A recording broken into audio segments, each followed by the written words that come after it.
आप सभी को जय मसीह की। परमेश्वर का धन्यवाद उस सुंदर समय के लिए जो उसकी दया, उसकी करुणा, उसके अनुग्रह से उसने हमें दिखाया है।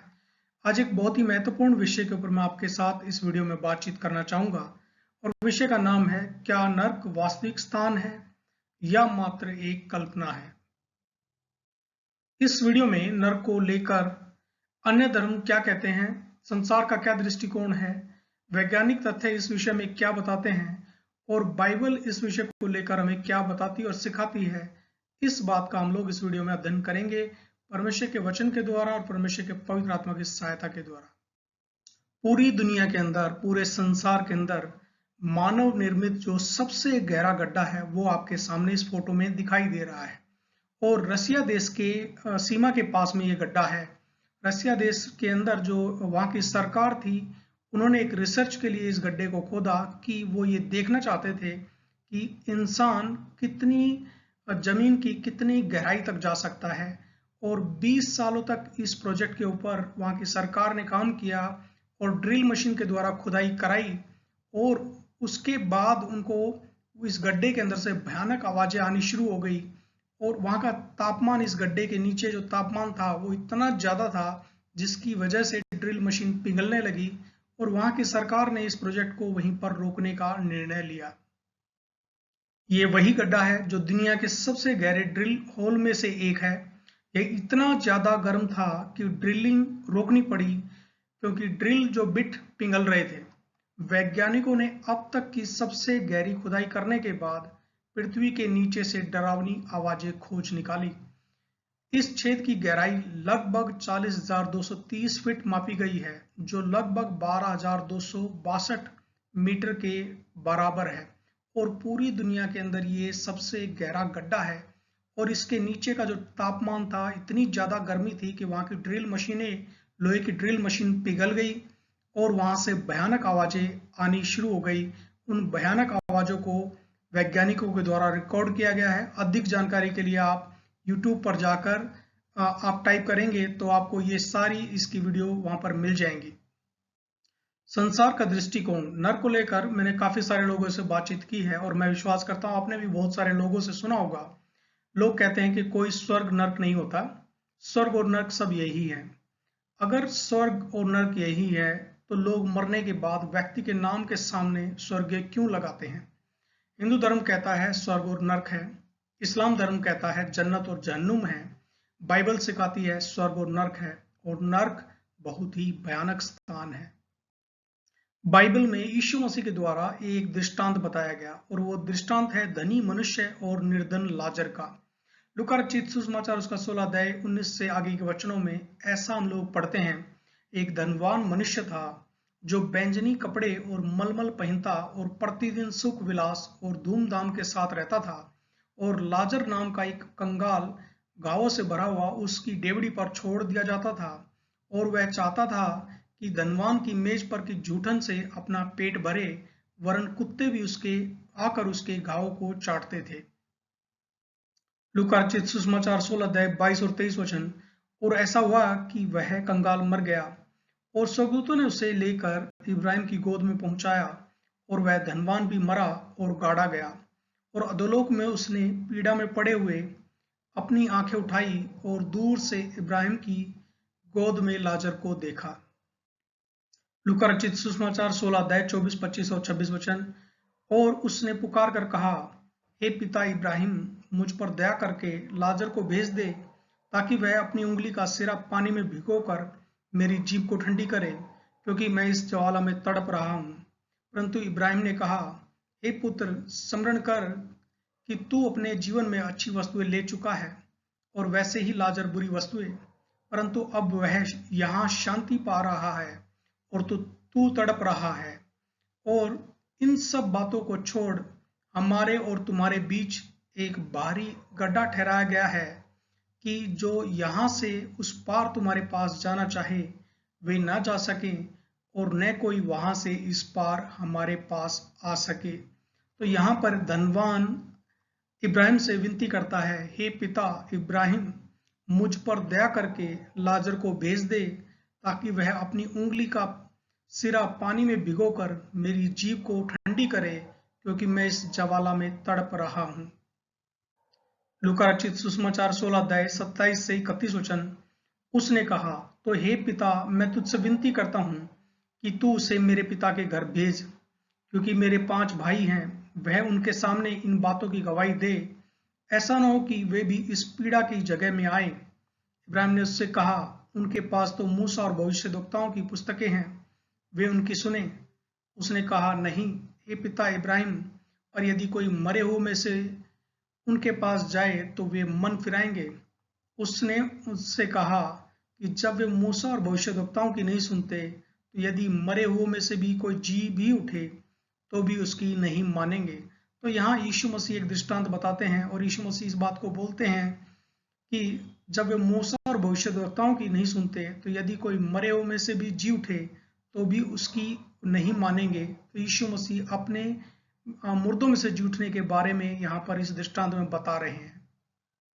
यीशु मसीह ने नरक के बारे में अपने चेलों को शिक्षा दी। मत्ती उसका 10 अध्याय 28 वचन। जो शरीर को घात करते हैं पर आत्मा को घात नहीं कर सकते, उनसे मत डरना, पर उसी से डरो जो आत्मा और शरीर दोनों को नरक में नाश कर सकता है। प्रेरितों के काम 2 अध्याय 27 वचन। क्योंकि तू मेरे प्राणों को अधोलोक में न छोड़ेगा और न अपने पवित्र जन को सड़ने ही देगा। मरकुस 9 अध्याय उसका 43 वचन। यदि तेरा हाथ तुझे ठोकर खिलाए तो उसे काट डाल, टूंडा होकर जीवन में प्रवेश करना तेरे लिए इससे भला है कि 2 हाथ रहते हुए नरक के बीच उस आग में डाला जाए जो कभी बुझने की नहीं, जहां उनका कीड़ा नहीं मरता और आग नहीं बुझती।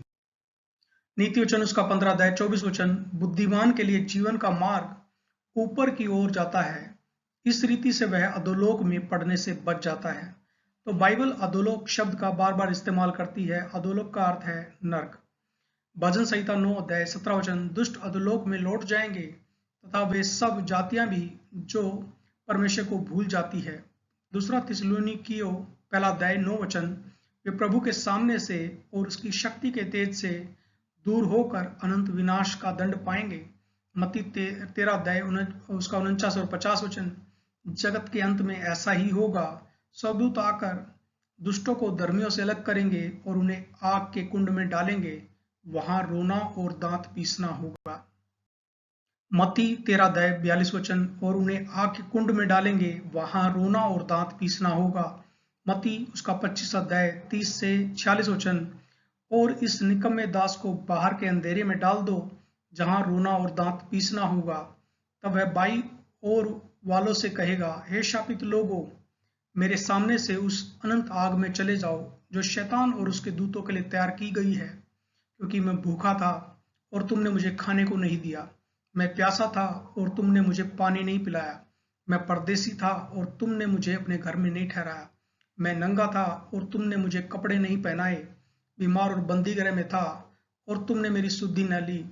तब वे उत्तर देंगे, हे प्रभु, हमने तुझे कब भूखा या प्यासा या परदेसी या नंगा या बीमार या बंदीगृह में देखा और तेरी सेवा टहल न की। तब वह उन्हें उत्तर देगा, मैं तुमसे सच सच कहता हूं कि तुमने जो इन छोटे में से छोटों में से किसी एक के साथ नहीं किया, वह मेरे साथ भी नहीं किया। और यह अनंत दंड भोगेंगे, परंतु धर्मी अनंत जीवन में प्रवेश करेंगे। दूसरा पतरस 2 अध्याय 4 वचन। क्योंकि जब परमेश्वर ने उन स्वर्गदूतों को जिन्होंने पाप किया नहीं छोड़ा, पर नरक में भेजकर अंधेरे कुंड में डाल दिया, ताकि न्याय के दिन तक बंदी रहें। मत्ती उसका 16 अध्याय 18-19 वचन। और मैं भी तुझसे कहता हूं कि तू पतरस है, और मैं इस पत्थर पर अपनी कलीसिया बनाऊंगा, और अधोलोक के फाटक उस पर प्रबल न होंगे। मैं तुझे स्वर्ग के राज्य की कुंजियां दूंगा, और जो कुछ तू पृथ्वी पर बांधेगा वह स्वर्ग में बंधेगा, और जो कुछ तू पृथ्वी पर खोलेगा वह स्वर्ग में खुलेगा। प्रकाशित वाक्य उसका 20 अध्याय 13, 14, 15 वचन। और समुद्र ने उन मरे हुओं को जो उसमें थे दे दिया, और मृत्यु और अधोलोक ने उन मरे हुओं को जो उनमें थे दे दिया, और उनमें से हर एक के कामों के अनुसार उनका न्याय किया गया। और मृत्यु और अधोलोक भी आग की झील में डाले गए। यह आग की झील तो दूसरी मृत्यु है। और जिस किसी का नाम जीवन की पुस्तक में लिखा हुआ न मिला, वह आग की झील में डाला गया। आज मेरा आप लोगों से सवाल यह है क्या आपका नाम जीवन की पुस्तक में लिखा है? अगर लिखा है तो परमेश्वर की स्तुति हो, और अगर नहीं लिखा तो आज पश्चाताप करें, यीशु मसीह को अपना प्रभु और मुक्तिदाता ग्रहण करें, अपने पापों से पश्चाताप करके यीशु मसीह के पीछे सच्चाई और ईमानदारी से चलें, ताकि आपका नाम भी जीवन की पुस्तक में लिखा जाए और आप उस अनंत आग से बच जाएं। आजकल गर्मी इतनी ज़्यादा हो रही है कि गर्मी में इंसान 40 से 43 डिग्री जो तापमान है उसको सहन नहीं कर पाता। 10 ऐसे तथ्य हैं, 10 ऐसे फैक्ट्स जो नर्क के बारे में हमें बताते हैं। आइए हम लोग परमेश्वर के वचन से उनको देखने का प्रयास करें। नर्क की तुलना आग की झील से की गई है, जिसमें दुष्टों को जीवित डाल दिया जाएगा। प्रकाशित वाक्य उसका 19 अध्याय 20 वचन और 20 अध्याय 15 वचन। नर्क की तुलना अथाह गड्ढे से की गई है। प्रकाशित वाक्य उसका 20 अध्याय 1 वचन। नर्क शैतान और उसके स्वर्गदूतों के लिए तैयार किया गया था। मत्ती उसका 25 अध्याय 41 वचन। नर्क अनंत दंड का स्थान है। मत्ती उसका 25 अध्याय 46 वचन। नर्क एक ऐसी जगह है जहां कोई कभी पश्चाताप नहीं कर सकता। मत्ती उसका 12 अध्याय 32 वचन। नर्क पीड़ाओं का स्थान है। लूका रचित सुसमाचार 16 अध्याय 23 वचन। नर्क वह स्थान है जहां कीड़े नहीं मरते और आग नहीं बुझती। मरकुस उसका 9 अध्याय 46 वचन। नर्क परमेश्वर की उपस्थिति से अनंत विनाश का स्थान है। दूसरा थिस्सलुनीकियों पहला अध्याय 1:6 से 10 वचन। नर्क एक निर्जल स्थान है जहां कोई निकास नहीं। लूका रचित सुसमाचार 16 अध्याय 24 से 26 वचन। नर्क बाहरी अंधकार, रोने और दांत पीसने का स्थान है। मत्ती रचित सुसमाचार उसका 25 अध्याय 30 वचन। प्रकाशित वाक्य उसका 21 अध्याय 8 वचन। पर डरपोकों और अविश्वासियों और घिनौनों और हत्यारों और व्यभिचारियों और टोनों और मूर्ति पूजकों और सब झूठों का भाग उस झील में मिलेगा जो आग और गंधक से जलती रहती है। यह दूसरी मृत्यु है। यहेजकेल उसका 18 अध्याय 20, 21, 22 और 23 वचन। जो प्राणी पाप करे वही मरेगा। न तो पुत्र पिता के अधर्म का भार उठाएगा और न पिता पुत्र का। धर्मी को अपने ही धर्म का फल और दुष्ट को अपनी ही दुष्टता का फल मिलेगा। परंतु यदि दुष्ट जन अपने सब पापों से फिरकर मेरी सब विधियों का पालन करे और न्याय और धर्म के काम करे तो वह न मरेगा वरन जीवित ही रहेगा। उसने जितने अपराध किए हों उनमें से किसी का स्मरण उसके विरुद्ध न किया जाएगा। जो धर्म का काम उसने किया हो उसके कारण वह जीवित रहेगा। प्रभु यहोवा की यह वाणी है, क्या मैं दुष्ट के मरने से कुछ भी प्रसन्न होता हूँ? क्या मैं इससे प्रसन्न नहीं होता कि वह अपने मार्ग से फिरकर जीवित रहे। अब तक हमने देखा नर्क एक भयानक पीड़ा का स्थान है, जहाँ की आग कभी बुझती नहीं, जहाँ का कीड़ा कभी मरता नहीं। नर्क भी अनंत काल तक है, उसकी कोई समय सीमा नहीं है। परमेश्वर की उपस्थिति से सदाकाल के लिए अलग हो जाना ही नर्क है। परमेश्वर किसी को नर्क नहीं भेजता। वो तो नर्क की आग से लोगों को बचाने के लिए मानव रूप धारण करके आया। रोमियो उसका 3 अध्याय 23 वचन। इसलिए कि सबने पाप किया है और परमेश्वर की महिमा से रहित हैं। रोमियो उसका 6 अध्याय 23 वचन। क्योंकि पाप की मजदूरी तो मृत्यु है, परंतु परमेश्वर का वरदान हमारे प्रभु यीशु मसीह में अनंत जीवन है। रोमियो उसका 5 अध्याय 8 वचन। परंतु परमेश्वर हम पर अपने प्रेम की भलाई इस रीति से प्रकट करता है, जब हम पापी ही थे तभी मसीह हमारे लिए मरा। यूहन्ना उसका 14 अध्याय 6 वचन। यीशु ने उससे कहा, मार्ग और सच्चाई और जीवन मैं ही हूँ, बिना मेरे द्वारा कोई पिता के पास नहीं पहुंच सकता। प्रेरितों के काम उसका 4 अध्याय 12 वचन। और किसी दूसरे के द्वारा उद्धार नहीं, क्योंकि स्वर्ग के नीचे मनुष्यों के बीच में और कोई दूसरा नाम नहीं दिया गया जिसके द्वारा हम उद्धार पा सकें। तो आपके और मेरे पास सिर्फ एक ही नाम है, वो है यीशु मसीह का नाम। यीशु मसीह के नाम में अनंत जीवन है। यीशु मसीह के नाम में छुटकारा है। यीशु मसीह के नाम में हमारे पापों से क्षमा हमें प्राप्त होती है। यीशु मसीह के नाम में हमें अनंत जीवन मिलता है। और कोई नाम नहीं, सिर्फ यीशु मसीह का नाम।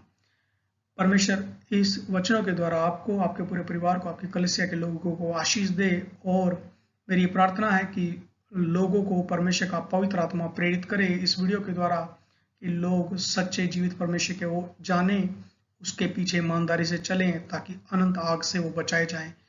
यीशु मसीह के नाम में परमेश्वर आपको बहुतायत से आशीष दे। जय मसीह।